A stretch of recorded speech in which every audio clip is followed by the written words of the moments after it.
Namaskaram. My very sincere pranam to Shivanandaji Maharaj and all the invisible forces present here. On behalf of Professor S.K. Chakraborty Memorial Trust and its unit, Management Center for Human Development, MCHD, we extend a very warm welcome to all of you. After the demise of Professor S.K. Chakraborty in September 2018, the trust was formed in his memory in July 2019 to carry forward the legacy of Professor Chakraborty. Thereafter, in April 2025, the MCHD was established to carry out some specific objectives of the trust in a very focused manner. Today's memorial lecture is an effort in that direction. We are deeply indebted to Sri Ashok Bhattacharya, a well-known banker and who is a trustee of our trust, for sponsoring this particular program, as also to Sri Neil Bhaskar, founder and MD, Bode Foundation, USA, for his financial support. Before we proceed further, there is a small request to all of you. Please keep your mobile phones in the silent or switch off mode. Please. Now we will felicitate our very important personalities First of all, we will felicitate Param Pujya Swami Suparnanandaji Maharaj, who will preside over the program.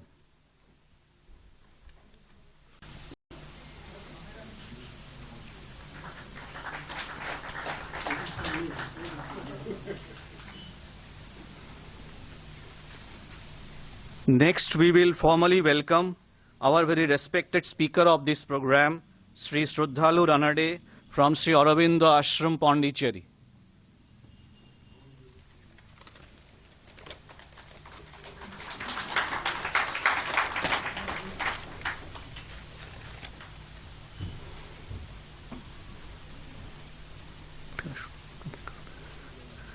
Now let us sanctify the occasion through Vedic chanting by some members of Sri Sri Sitaram Das Omkarnath Sanskrita Saksha Parishad.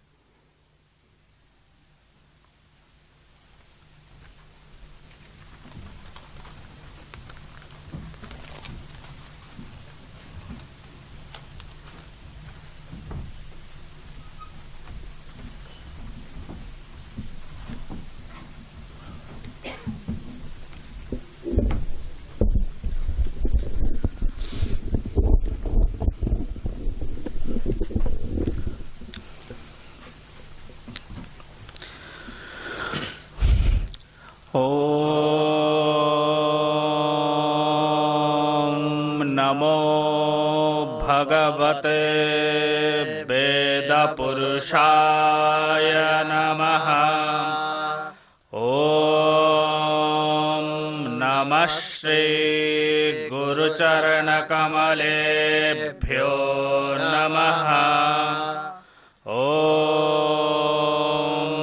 Gananath Saraswati रविशुक्र बृहस्पते पंचैतान् संस्मरेन् नित्याम् वेदवाणीं प्रवर्तयेत्। अजास्य पीतवर्णस्य यजुर्वेदोक्षसूत्रधे वामे कुलिशपाणिस्तो भूतिदो मङ्गलप्रदः। हरिः ॐ गणानां त्वा गणपतिर्गो हवामहे प्रियाणां त्वा प्रियपतिर्गो हवामहे निधीनां त्वा निधिपतिर्गो हवामहे वसो मम आहमजानि गर्भधामा त्वमजासि गर्भधामा। अग्निर्देवता वातो देवता सूर्यो देवता चन्द्रमा देवता बसवो देवता रुद्रा देवता द्वितीया देवता मारुतो देवता विश्वे देवा देवता बृहस्पतिर्देवतेन्द्रो देवता वरुणो देवता भद्रं कर्णेभिः शृणुयाम देवा भद्रं पश्येम क्षाभिर्जाजतराः स्थिरैराङ्गैस्तुष्टो वाग्गोसस्तानो भिर्व्याशे माहेदेवाहेताञ्जादायोः शातामेन्नो शारादो आन्ते देवा यतरानश्चकराजारसान्तानो नाम पुतरासो जतरा पेतारो भावान्ते मानो मदयारे रेखातायुर्गान्तोः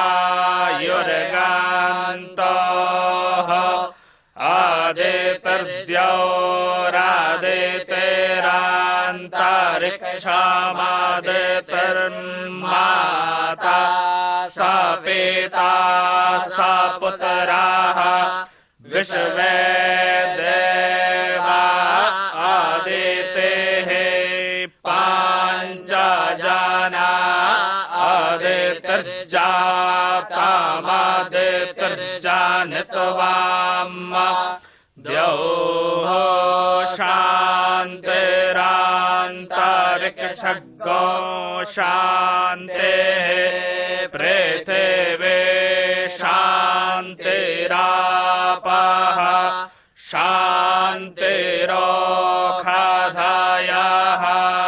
शान्तिः वन्वेवाः शान्तिर्ब्रह्मा शान्तिः सर्वज्ञो शान्तिः शान्तिरेव शान्तिः क्षमा शान्तिरेधि ॐ शान्ति शान्ति शान्तिः हरिः ॐ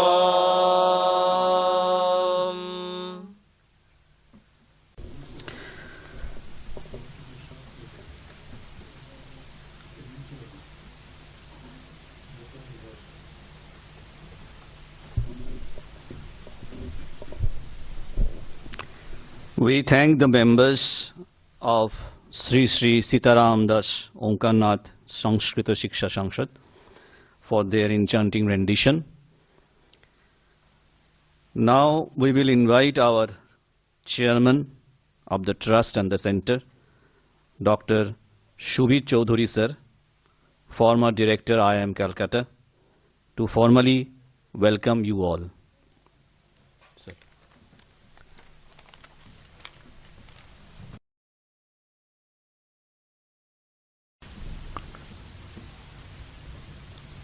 Respected Swami Shupanananda Ji Maharaj,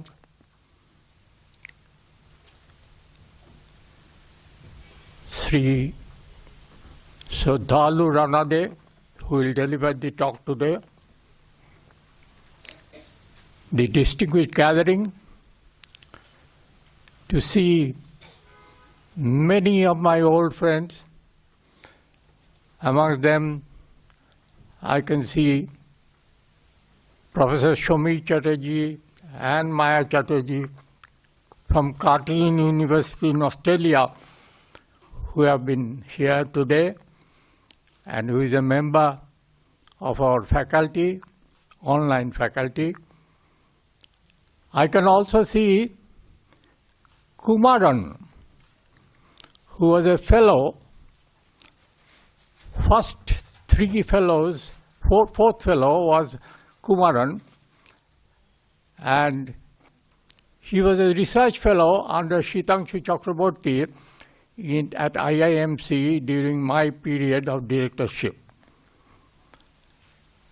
My thought today goes back to 1992, 2nd February, the day I joined as director of IIM Kolkata.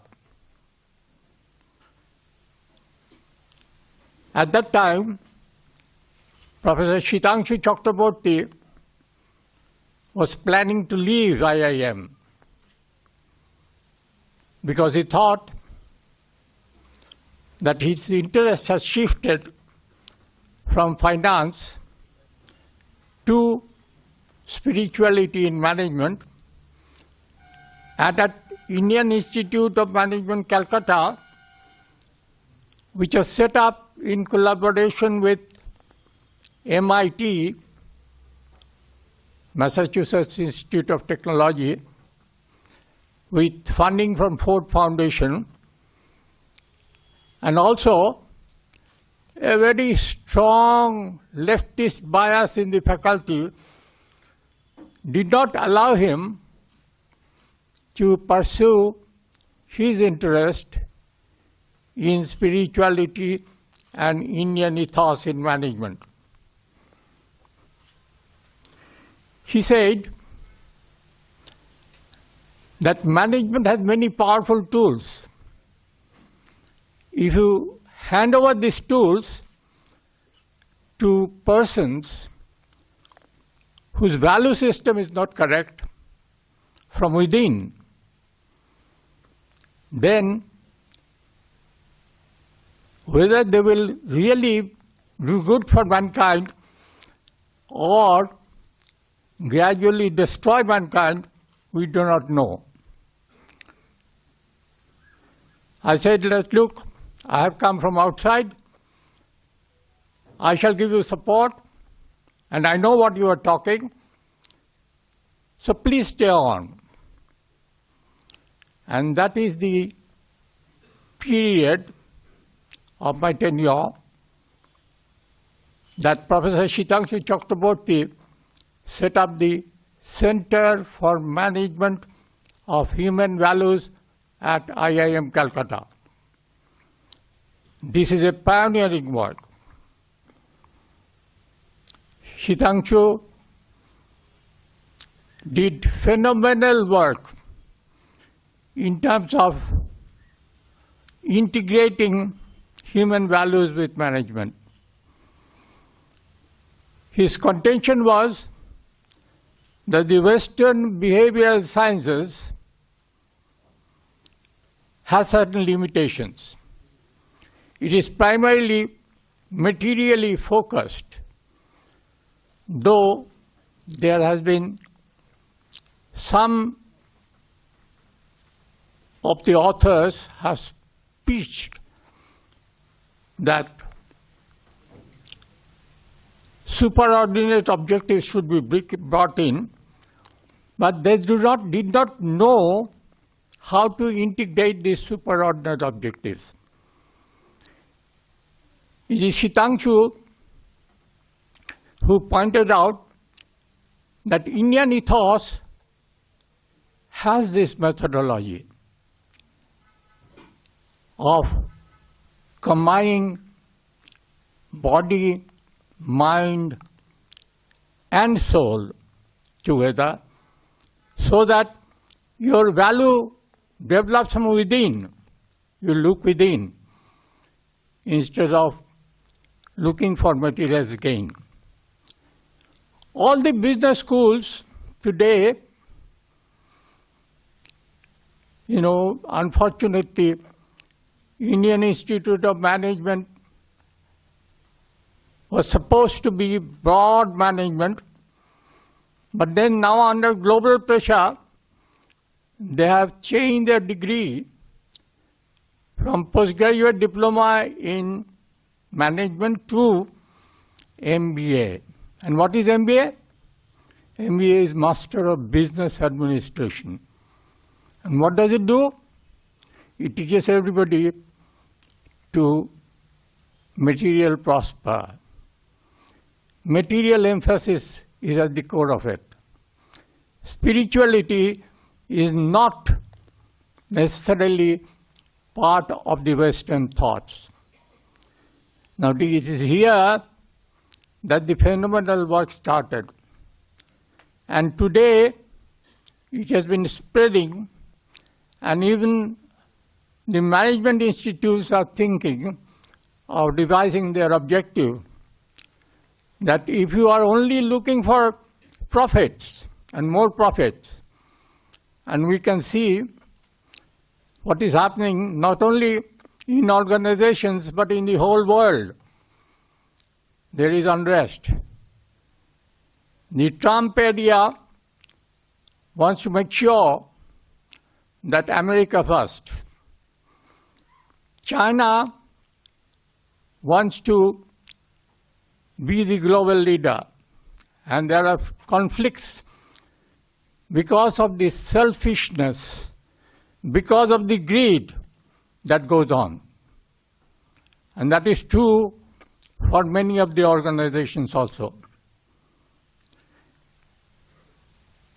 So we, at the K Chakraborty Memorial Trust, we are trying to challenge this trend.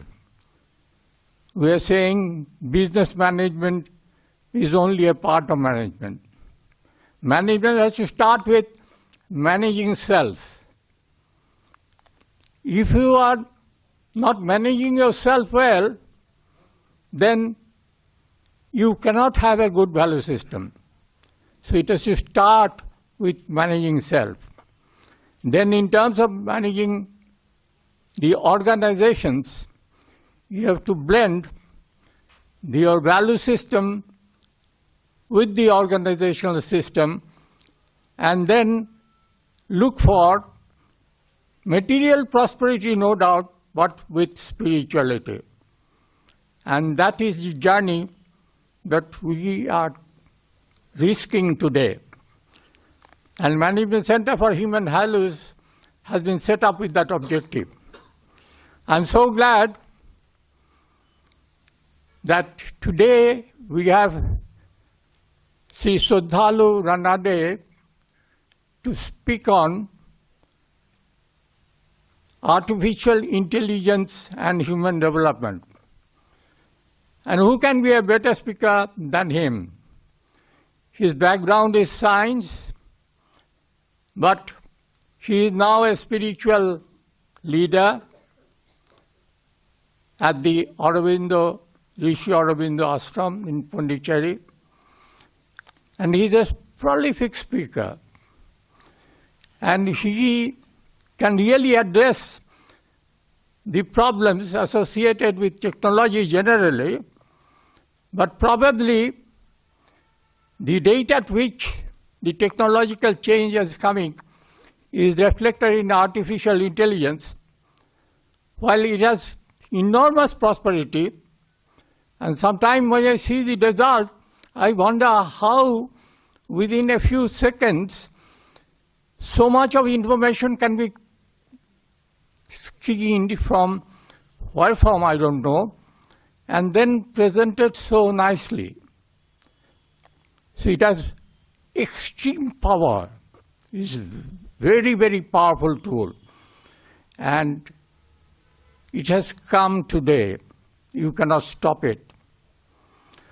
But please remember that all good things has got a challenge to the humanity, to the selfishness that it might generate, to the greed that it may generate. And we can see that the impact of artificial intelligence in terms of employment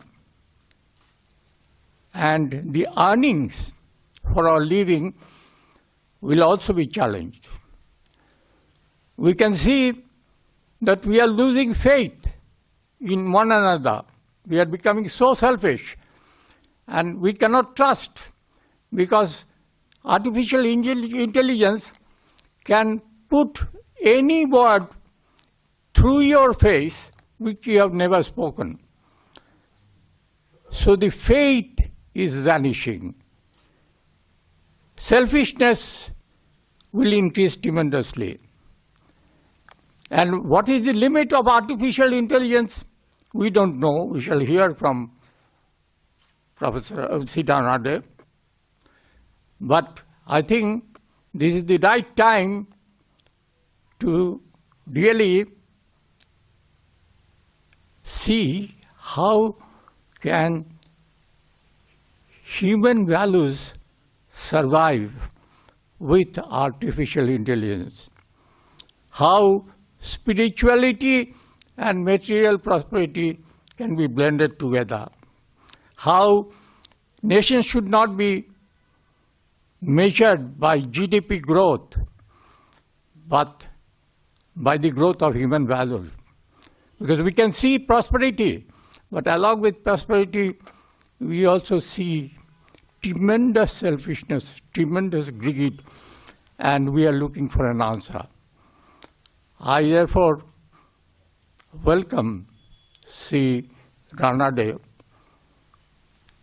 to this talk, and I eagerly look forward to listen to him.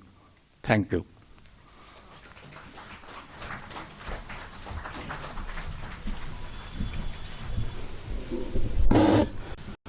Thank you, sir. We are now blessed to listen to some beautiful words from our very respected Swami Supananandaji Maharaj, the secretary of this iconic Ramakrishna Mission Institute of Culture. We humbly invite Maharaj to deliver his presidential address.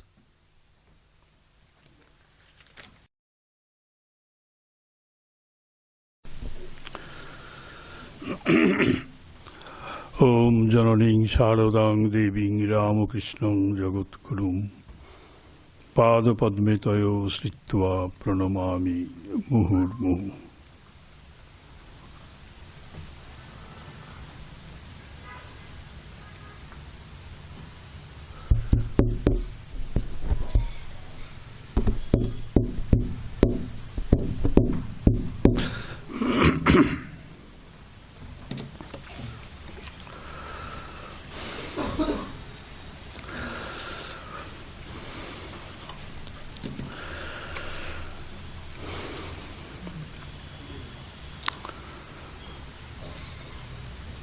I'm happy to be in the midst of this,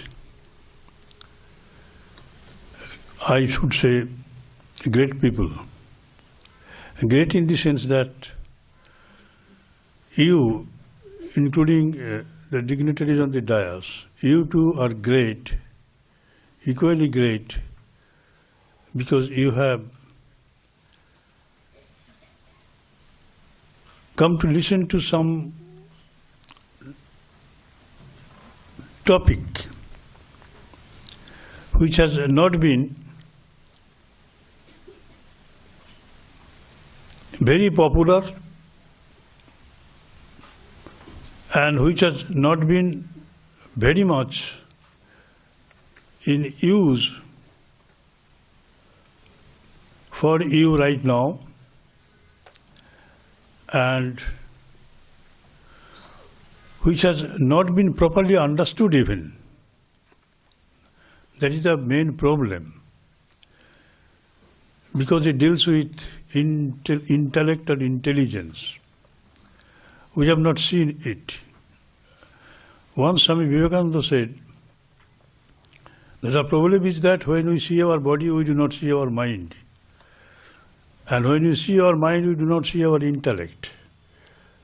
And when we see our intellect, we cannot see our spirit, our soul.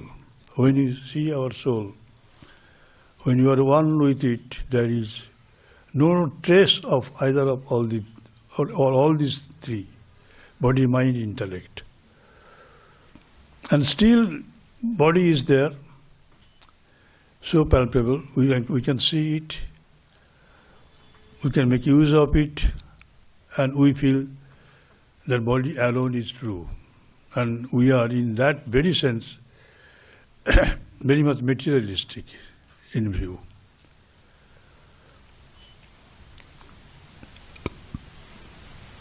We hardly feel that we have a mind, because we have not seen our mind.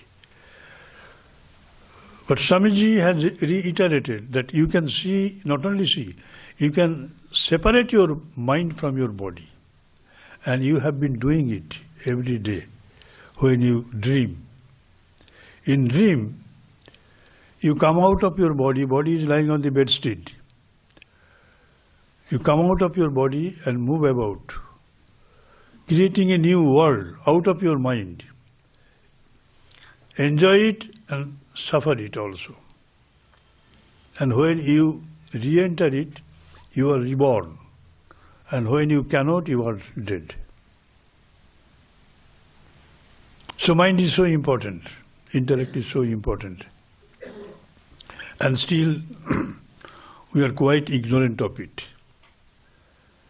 Now the scientists have put it in our view that yes, mind is there,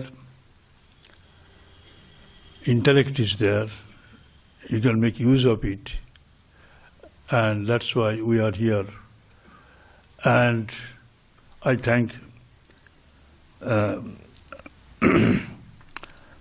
Professor Bidyut Kumar Sarkar for organizing this memorial meeting in the name of a great person, a great professor, S.K. Chakraborty. Professor Sri Sardharu Ranadeji is not quite unknown to us. A couple of years ago, I think he was with us and he spoke much to our benefit on an interesting topic. At this time also he is going to speak another interesting topic. I, on behalf of the Institute, welcome him, and I welcome Professor Subhit Chaudhary ji. At this old age, his memory is still so fresh. I was wondering, very nice. He put everything in order, and in a very judicious way. So my regards to him. Now about Professor Chakraborty, just a little bit of him. I first of all pay my obeisance to this great professor, S.K. Chakraborty, of value education fame. He used to hold functions every year here. And I had no way to bypass it. I had to go and speak for time, for a few minutes. So he used to hold functions every year, mind that. I feel now that the two great qualities of living a meaningful life, for example, these qualities, two qualities, energy and excellence, were his watchwords. And his life's energy got charged with positive thoughts of excellence. Thus, in his life, these two words, energy and excellence, have been properly blended. And this energy and excellence, he warned his children, it would be dissipated by negative thoughts like the reading bad, sad and mad news. So whatever we are gathering in the name of knowledge is nothing but some bad, sad and mad news. He was a great scholar, no doubt, but I was drawn towards him because he was really an empathizer. Not only a sympathizer, he used to feel for people in distress. He was a little bit of ascetic like. We often say, do and get back. That you do the job and reap the result. That is our motto. The sole motto behind our endeavor. Do and get back. Get back what? Results of the fruits of the fruits of work? Yes. But there is a great but. If you can convert the do into a worship, then you do puja, that is your work would be converted into worship. And what you get back is called prasada. You are worshipping and getting back prasada. So you have to change your outlook from work to worship and for results to prasadam. It's a very nice thing that is easily understandable. But simply saying that do and get is absolutely bad. But we have been caught up with this idea only. We have been taught. And that's why Professor Chakraborty wanted to introduce this value education topic in the management system, and he fought gallantly, all single-handed, mind that. And Professor Chaudhuri referred to this particular aspect of his life, because when he wanted to take over the charge of IIM Calcutta, he decided to leave the place. And it is he, Professor Subhi Chaudhuri ji, who made him stay over there. So that is a great thing, great job that you have done for our society, for Bengal people. Now coming to today's topic, I have very little to tell you. I only say that our intellectual capacities seem to be taxed to the limit, and no relief is in sight when our muscles are in danger of becoming atrophied. We have to do physical exercises to keep them in shape. But it is not known what happens to the brains. Are they becoming bigger and or better organized as a result of the greater use, or do they remain unaffected by this exercise? Brain research has not yet advanced sufficiently to answer this question. Our life is becoming more complex. We are making it so. We do not, in our right minds, desire complexity for its own sake. We try to avoid complexity from our life. We want to make life easier and more pleasant. We have been totally unsuccessful in that effort, but it has led to more complexity. Now we feel the growth of complexity of our condition is unavoidable. If it be so, then there is something essentially wrong with the human species, with human desires, and the way humans go about trying to satisfy them. We are happier now. We have more complexities too. And this artificial intelligence will add more to our complexities. We can think of at least three situations. Situation one, they are proportional to the size of the society. Complexities are proportional to the size of the society, the level of knowledge, and the degree of satisfaction of material desires. All these three considered together, they will put up the force to give us this measurement of complexities to say. And second situation, problems are proportional to knowledge. The more we think, the more problem we have. The more we know, the more we want to know, leading to more problems. And third, growth as evolution and growth as a problem are interdependent. So growth as evolution and growth as problem. When you consider these two growths, growth in evolution and growth in problem, so they are interdependent. Obviously, society has trained men to become comfortable with competition and uncomfortable with intimacy. It's a very dangerous thing. We become uncomfortable with intimacy and with cooperation. It is suicidal in a way. We are comfortable with competition, and Swamiji wanted to avoid competition altogether.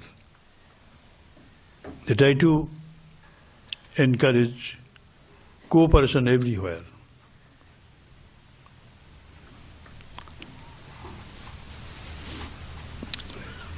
Do not look upon your best friends as your potential competitor. That's it. So, cooperation cannot flourish under this situation. Why? Should we define us by our earning power only? What happens to our human connections? About this point, Professor Chaudhary has stressed. So the future would be more rational and more problem-ridden than the past. Knowledge is power, it's true. AI, artificial intelligence, has already shown that to us, and along with that, the great problem facing us would be the problem of security of our personality arising out of the loss of identity. I cannot remain Swami Supadananda in this frame. There will be superimpositions of different parts of my body with yours. I may not commit the mistake, but I may be projected before the public that yes, you are the culprit, maybe. Everything can be manipulated. So manipulation is not the power, but we have to stress this here. We are all beset with the issues of the cyber crimes, you see. So many unfortunate messages are coming. They're pouring in, even to my desk. I do not know what the police department of our state can say about it. Very unfortunate. So why this I have been doing? So unless the thing itself is very, very powerful, it cannot come to our help in a great way. It is true. A piece of straw is lying there. You can just kick it out. But a venomous serpent is lying over there. Just you cannot kick it out that way. But know that straw is powerless. That serpent is most powerful. It can help you a lot, but you can come to your suffering to a great extent also. So you have to know how to make use of that.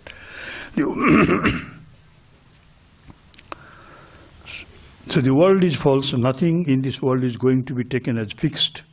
Even in the broad daylight, we could be hijacked and still none could see. Even they are wide awake. Still, I am speaking of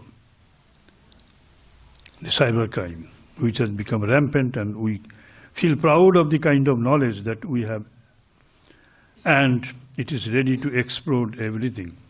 None could be found guilty, and law and order will be at stake. We are just like the playthings in the hands of the machine, AI. Our God, that is visible, very much visible. Our God in the form of AI is visible. I prefer to call it this artificial intelligence, accumulated intelligence, and not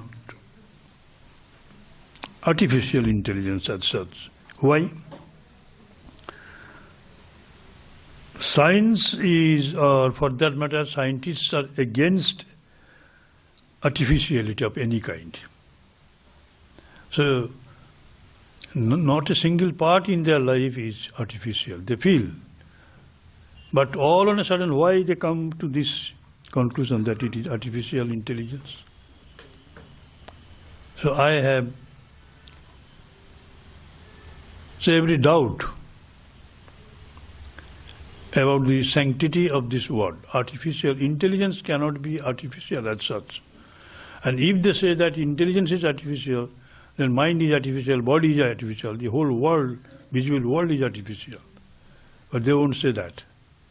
They stick to this particular aspect of their being. Intelligence, it has become artificial.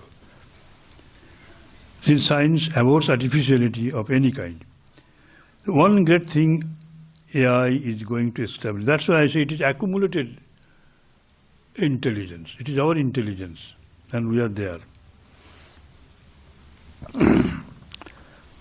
One thing, from this viewpoint of spirituality, this intelligence is artificial, no doubt. But from the point of view of scientists' desk, they cannot just publicly announce that the intelligence that they are going to use at this highest level of human acumen can be artificial. Anyway, it goes without saying that it is my own personal view. Will that strengthen the basis of Advaita philosophy? My question. They even consider this powerful intelligence as artificial. So will that strengthen the basis of the Advaita philosophy to claim an upper hand without any protest or inner murmur from the scientific world? This is my question that I put before today's esteemed speaker. If it would be called artificial at all, then are they ready to accept this whole world as artificial? And they will be just moving towards the experience of non-dualistic philosophy of Vedanta, the highest philosophy. Before closing, I just want to mention one thing, that since this is the presidential address, it is customary that the president should be asked to present his views at the end of the main lecture. But that could not be so in this case. We have to be very much say attentive, not artificial, mind that, very much attentive in listening to the views that our learned speaker is going to place before us. Thank you. I assume you all have the program schedule. You know we have a small monograph release event. That moment has arrived. The booklet will be released through an enlarged replica of its cover so that it is visible to all of you. It will be released again by our beloved Maharaj Suparnananda Ji Maharaj.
Please note, all of you will get a copy of this monograph absolutely free.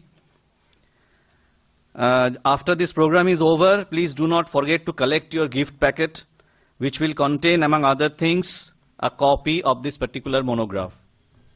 Please go through the monograph. It is not a very fat book. It is about a 54-page booklet. A lot of, if you just go through the contents page, you will have an overall idea about the contributions of Professor Chakraborty. Before we present the memorial lecture, because we are actually now gradually coming to the climax of the program, but before we go to that, there is a special announcement. Kindly note, we have given you an envelope which contains a writing pad and a pen. I believe all of you have got the writing pad and the pen. Okay. Please listen the lecture attentively and pen down any thought-provoking question that may come to your mind while listening to the lecture. After the lecture is over, not while the lecture goes on, after the lecture is over, you please hand over your question slip to our volunteer, who will come and hand it them to Sri Ranade, and he will respond to your questions, of course, within the stipulated time, whatever is possible.